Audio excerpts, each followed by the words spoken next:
ക്ഷേമ പെൻഷന്റെ കാര്യത്തിൽ കഴിഞ്ഞ തവണ അടിയന്തര പ്രമേയം കൊണ്ടുവന്നതാണ്. അപ്പോഴും മന്ത്രി ഒരു കാര്യം പറഞ്ഞു, ഉമ്മൻചാണ്ടിയുടെ കാലത്ത് 18 മാസം കുടിശ്ശികയായിരുന്നു എന്ന ഭാഗം മുനീർ സാഹിബിന്റെ ഒരു ചോദ്യം 8 മാസമുണ്ട്, പിന്നെയും ആ ഗവൺമെന്റ് 10 മാസം ഉണ്ടായിരുന്നു. അപ്പൊ മുനീർ സാഹിബ് തന്നെ അത് തിരുത്തി, എം കെ മുനീർ തിരുത്തി, എന്നിട്ടും അങ്ങ് അതിൽ തന്നെ ഉറച്ചു നിൽക്കുന്നു. ഞങ്ങൾ എം സ്വരാജിന് തോമസ് ഐസക് കൊടുത്ത ഒരു മറുപടി ഞങ്ങൾ പറഞ്ഞു. ഞാനൊരു കാര്യം പറയട്ടെ സാർ, ഇത് വളരെ ലളിതമാണ്. ഞങ്ങള് MLA-മാരുടെ കയ്യിൽ സർക്കാരിന്റെ രേഖയൊന്നും കിട്ടൂല.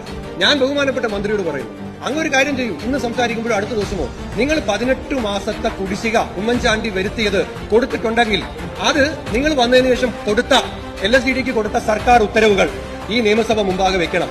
ഏത് ഹെഡ് ഓഫ് അക്കൌണ്ടിൽ അത് കൊടുത്തു, ആ രേഖ അങ്ങയുടെ ധനകാര്യ വകുപ്പിന്റെ ഉദ്യോഗസ്ഥന്മാര് അവരുടെ കയ്യിലില്ലേ, ആ രേഖ അങ്ങ് ഇവിടെ വെക്കണം.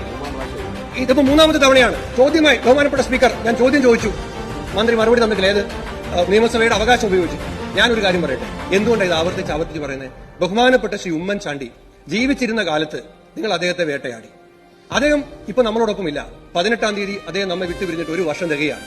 സാർ, പുതുപ്പള്ളി പള്ളിയിൽ അദ്ദേഹത്തിന്റെ കല്ലറയുടെ മുമ്പിൽ ഇങ്ങനെ എഴുതി വെച്ചിട്ടുണ്ട്, ഈ മനുഷ്യൻ സത്യമായും നീതിമാനായിരുന്നു.